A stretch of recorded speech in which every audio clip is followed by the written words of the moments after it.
Welcome back to yet another episode of Before You Summon. We have arrived at the halfway point for the first batch of World Link events with Wonderland Showtimes World Link event with your sights set on Stardom SET SAIL. This event will run from March 8th to March 20th, being divided into 4 chapters, one for each of the Wonderland Showtime unit members. The character that kicks us off is Rui, who has his chapter between March 8th and March 11th. This is followed by Nene, who has her chapter on March 11th to March 14th.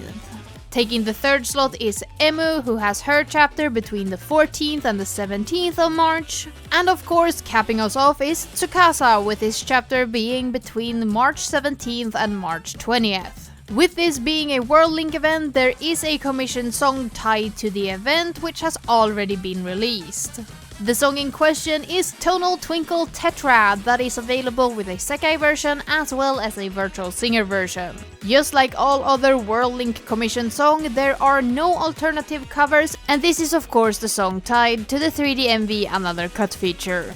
And of course, with this being a World Link event, there isn't a focus character per se. Instead, the World Link event of course focuses on the entire unit, with each chapter having its own story. But we have an overarching synopsis who reads as follows. In order to get closer to their dreams, each member of Wonderland Showtime continues to practice to the fullest. However, one day Rin and the others calls out to them, asking them to come to the Sekai. Once they're there, they're surprised to see a place in the Sekai that they've never seen before. Once the event concludes, we will of course see a normal afterlife that will be available between March 20th and March 21st. Participating in the virtual live during the allotted time period will grant you 300 crystals and a stamp, the stamp this time around being of Len, called So Cool. And following the pattern of the other World Link event, the virtual item added to the virtual live shop to customize your virtual live avatar is yet another set of glow stick with the unit logo on top. And if you want these glow sticks to rep your Wonderland Showtime dedication, they will set you back 1,000 paid crystals.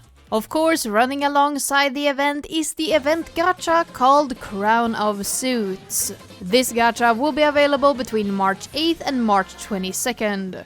And remember that World Link gachas are slightly special. They function like a normal limited gacha do, but all of the cards are considered semi or unit limited. This means that the cards will be available in all subsequent unit-focused gachas tied to unit-focused events. And they are only available during gachas tied to unit-focused events. And despite the gacha functioning like a limited gacha, these cards do not come with a hairstyle, instead coming with the feature called 3D MV Another Cut, which is tied to the song Tonal Twinkle Tetrad in this case. And once again, I cannot show these 3D MV Another Cut in any form, as it is against the Sega TOS to do so. And as always, all 4 unit members will get a card in the gacha, and each one of them will have a different attribute for their card to fulfill the World Link requirements. And starting with the unit leader of Wonderland Showtime, Tsukasa's card is called Reaching for Great Heights. Tsukasa's card is of the pure attribute with a scorer skill called Someday I'll Definitely Reach the Stars, and scorer skill cards will grant 100% score bonus for 5 seconds at talent level 1. And of course, these cards does not only come with the 3D MV Another Cut feature unlocked at Mastery Rank 2, as they also come with a unique costume. Tsukasa's new costume being called King of Spades.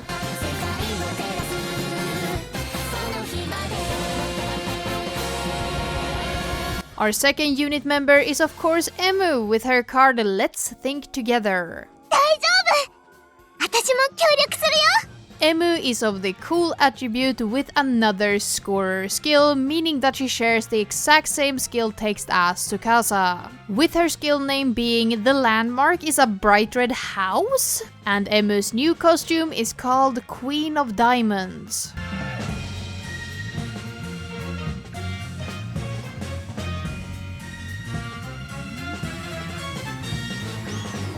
Our third member is Nene, with her card Who We Want to Be. 水冷たい。 Nene is a mysterious attribute card with a perfect locker skill called both frustration and fear. Perfect locker skill cards will change all bad and higher taps into perfects for 5.5 seconds and grant a score bonus for 80% for 5 seconds at talent level 1. And Nene's new costume is called Queen of Hearts.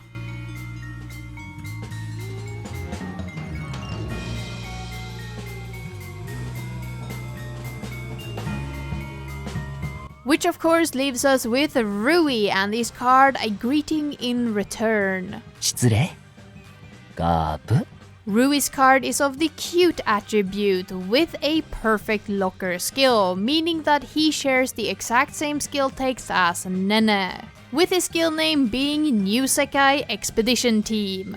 And his new costume follows the pattern being the King of Clubs.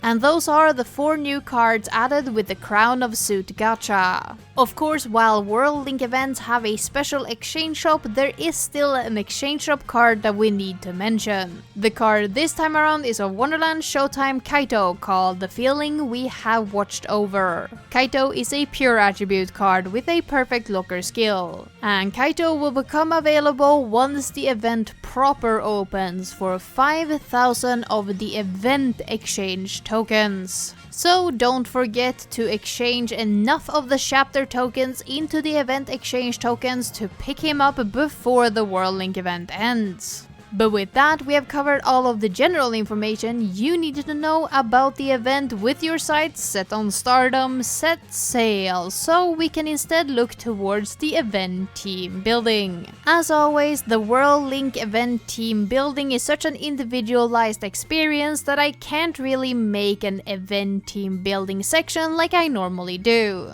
If I would do it, I would either have to list every single card or make assumptions about which card people own, neither of which are very enticing. So instead I will do like I did for Vivi Bad Squad and Nightcore 25 and remind you what to think about when building your event team for a World Link event. And of course, as always, even if it is a World Link event, the 4 new cards added with the gacha will grant a 70% bonus and take highest priority of all cards basically available. But other than that, let's cover the general tips. First and foremost, remember that it's only the 4 unit members who actually gives the character event bonus. This means that unlike normal events, there's only a 100% event bonus that can be gained from having all of the correct characters. And because of this, it is very important to try to fit all of the 4 unit members into your team so you get that 100% event bonus, as it is almost mandatory to be able to stay competitive during the event, so make sure you have one of each unit member in your team.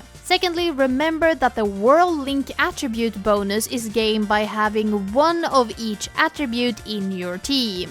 In total, you get 125% event bonus if you manage to have one of each attribute in your team. So it's very important that you try to match both the 5 attributes as well as the 4 unit members. And this is where the personalized experience comes in, as you will have to find the best way of making sure that you fulfill both of these requirements to be able to stay competitive during this event. This also means that the 5th slot you have available to you is a wild card where you can slot in your favorite character or your strongest character. This character should of course fulfill the 5th and final attribute that you don't have from your 4 Wonderland Showtime unit characters, so it could be valid to try to Tetris puzzle it to make sure that you have the best team possible. The maximum event bonus that you can get from the character and attribute combination is therefore 225 event bonus, which is what you should be aiming for at the minimum.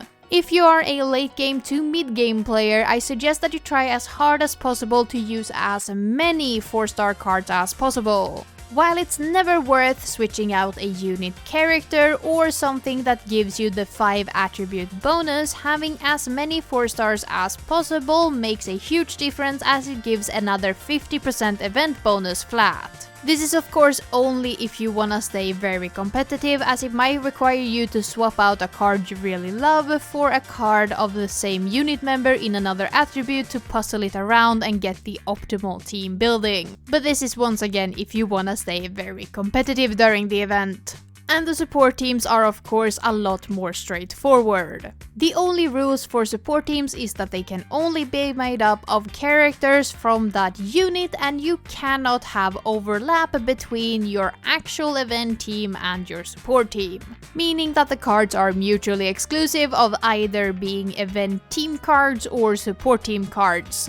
But the support team cards are not mutually exclusive to each other, so you can use the same card across all 4 support teams. So there's no pressure of picking which support team you should use a very strong card, as it will be available in all 4. But my only tip for support teams is to fill all 12 slots with the highest event bonus possible. Sometimes the strongest card might not actually be the chapter character in question, and that's fine. Just fill all the slots with the strongest cards you have available. You can even use the auto button, as it's pretty decent at picking out your strongest card for the 12 slots. But that covers all of the tips I have for the World Link event team building, so instead we can move on to the future usability of these event cards. And with this being a World Link event where each card has a different attribute, it means that everyone sees use at least once. Tsukasa and Kaito are both of the pure attribute, meaning that they see use during the same 2 events. The first event is Catch the Criminal, Tales of Detective Tenma, that will run from the 9th of July to the 15th of July. In the gacha for this event is Tsukasa, Rui, and Luca, meaning that Tsukasa is a lower gameplay value while Kaito is higher gameplay value. This is followed by the event The Power Over Regret, that will run from the 20th of November to the 28th of November. In the gacha for this event is Nene, Emu, and Len, meaning that both Kaito and Tsukasa are higher gameplay value for this event. Continuing in the order of the unit, Emu is of the Cool attribute and will therefore see use during a single event, being Wonderhorror Test of Courage. Wonderhorror will run from the 31st of August to the 8th of September and has Emu, Honami, and Mafyu in the gacha, meaning of course that Emu is of lower gameplay value. This is of course followed by Nene, who is of the Mysterious attribute, meaning she sees use during a single event, being Wedding Live with Everyone. Wedding Live with Everyone will run from May 31st to June 8th and includes Minori, Nene, and Wonderland Showtime Luca in the gacha. This of course means that once again Nene is also of lower gameplay value during this event, as she is available with a 70% bonus from the gacha. It is also worth mentioning that both Wonderhorror and Wedding Live with Everyone are limited events, meaning that Emu and Nene gets limited costumes during this event. Our final character is of course Rui, who is of the Cute attribute, meaning he sees use during 2 events. The first event is Perspective for Smile, that will run from the 23rd of May to the 29th of May. In the gacha for this event is Emu, Tsukasa, and Len, meaning that Rui is only ever available with a 50% bonus, making his card higher gameplay value. This is followed by the event Old Days Read Aloud, that will run from the 20th of February to the 26th of February 2026. In the gacha for this event is Honami, Nene, and Meiko, meaning that once again Rui is only ever available with a 50% bonus, making his card from the World Link event higher gameplay value.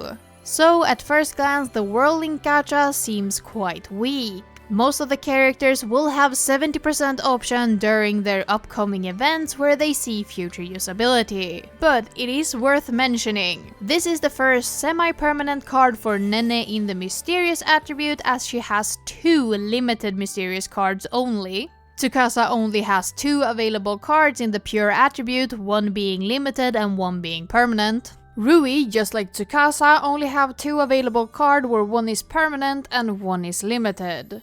And this doesn't consider that Rui's next Cute attribute card is also limited, being his Bloom Festival exclusive one.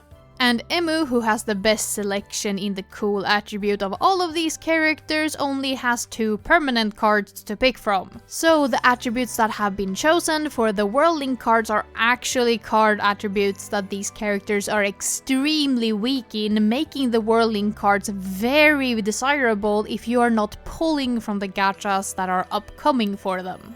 But you should not first and foremost pull from a gacha because of their future usability, instead you should pull from a gacha where you love the cards first and foremost. So instead of lingering on the future usability, we can look towards a new limited costume for the Wonderland Showtime gang. And of course, our first limited event with any of these characters is coming up in March, being Rise as One. Both Emu and Tsukasa are getting their Colorful Festival exclusive cards during this event, meaning that they will be available only between March 30th and April 4th. The third character joining them as Colorful Festival exclusive card is Saki, with the event characters being Akito, Honami, and Leonid Kaito. This is followed by an event we have already mentioned in the form of a Wedding Live with Everyone. Wedding Live with Everyone will run from the 30th of May to the 8th of June. And once again, it includes Nene, Minori, and Wonderland Showtime Luca as the gacha characters.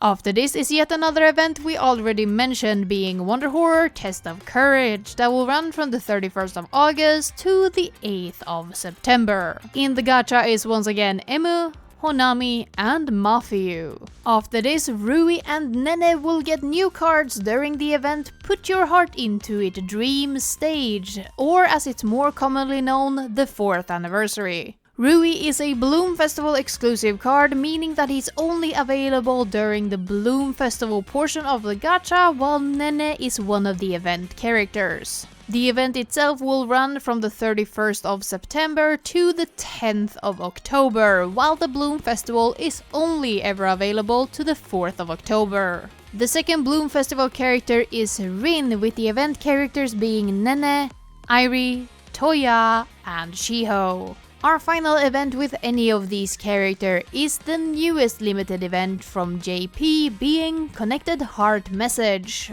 This event will run from the 28th of February to the 8th of March 2026. And in the gacha is Saki, Emu, and Rin. But of course, if none of these new limited costume interest you, there is a slew of rerunning gachas having their final rerun coming up. So remember, as always, the second rerun of any given limited gacha is the final rerun before the gacha itself is discontinued and the cards join the Recollection Festival. For more information about the Recollection Festival and what it means for a limited gacha to be discontinued, check out my guide that is linked down in the description. But rapid firing through our upcoming reruns. Imperial Soldiers will have its first rerun start on March 11th and run all the way till March 20th. The final rerun already confirmed for September this year. This is alongside Secret Tea Time that will have its final rerun start on March 15th and run all the way to March 24th. After this we will see the first rerun of the Eternal Bells gacha in June, with the second rerun already confirmed for February 2026. Alongside Eternal Bells, Darkness Festa will have its final rerun in June. This is followed by the City of Spirits having its first rerun in July, with its second rerun confirmed for January 2026. Alongside it in July is the second and final rerun of the Cyber Snipe gacha. This is followed by the final rerun of the New Year's Divine Beast gacha in August, and then the final rerun of the Sweet Cute Valentine gacha in September. In October we will see the first rerun of the Grow Up With Me gacha, also more commonly known as the 3rd anniversary gacha, which does not have a second rerun yet confirmed. And the same can be said for your ticket to the City of Splendors, which will have its first rerun in December with no second rerun obviously yet confirmed. But that's all of the rerunning gachas that include Tsukasa, Emu, Nene, and Rui. Most of these are having their final rerun coming up, so make sure to plan your crystals accordingly if you want to pull from any of these gachas, as it will be your final chance before the cards join the recollection festival. But with that, we arrive at our final question. Should you pull from the Crown of Suits gacha, and should you participate in the event with your sights set on Stardom SET SAIL? And the short answer is, as always, yes, you should participate in every event for great rewards, and you should always pull from gachas that you want the cards from. Now, there is of course a more nuanced discussion to be had about these topics. Now, I will start off on a positive note and say that I think that the Crown of Suit set is one of the best gacha sets we've ever seen. Despite the weird aspect of the cards, the card art is truly stunning, with the costumes really matching the grand pompousness of the king and queen aesthetic from the card game. I personally think that this is the best World Link set that they put out during the entire first World Link batch, with the most cohesion between the 4 cards, while also having unique aspects of each characters woven into a unit representative set. With that being said, I still don't particularly love the World Link format of gachas. And after having experienced 2 different World Link events with Nightcore 25 and VV Bad Squad, I can't say that I'm particularly fond of the World Link format of event either. I think the events are far too long, far too tedious, with too little rewards to actually incentivize you to play if you're not a massive fan of the unit. Which really does bog down my love for this event, as I do really like the story being told during this World Link event, and like I said, this is one of the greatest card sets in my opinion that we've seen in a long time. But obviously I'm not the only one with an opinion, so please down in the comment tell me, are you hyped for this event, or do you think I'm overselling it greatly? I do love to hear your opinions, and I do try to read every single comment, even if it's getting a bit heavy at this point. And while you're down there typing away your comment, please consider subscribing, leaving a like, and sharing this video with a friend, as all of these things help me immensely. I also want to extend a special thank you to all of my Patreon supporters, especially my append players. These being Ollie, Charlie, Katie, Mia Marie 21, Opal Siren, Petterich, Romaru, Shoop, Snobby Hickory, and Verita Zuwu. As always, you guys are amazing and really help further my dream of one day making this a full-time endeavor. And if you also want to support me financially, you can find a link to my Patreon down in the description. But with that, thank you for making it to the end of the video. I will not keep you here any longer. Let's get out of here for the week.